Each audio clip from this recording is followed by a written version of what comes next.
Ayan po mga kaibigan, ano? Nagbunga na po yung ating tinanim na sili dito. Ayan, oh. Ito na siya. Yan. Ang dami ng bulaklak din eh. Ayan, oh. Ito naman yung kamatis natin. So wala pa siyang ano. Nagpapalaki pa lang siya ng kanyang puno niya.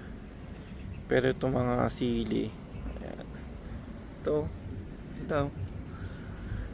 Check pa natin dito. Dami, oh. Ayan. Yung ating talong wala pa. Nagpapalaki pa rin siya. Ito po yung ating mini backyard dito. Taniman.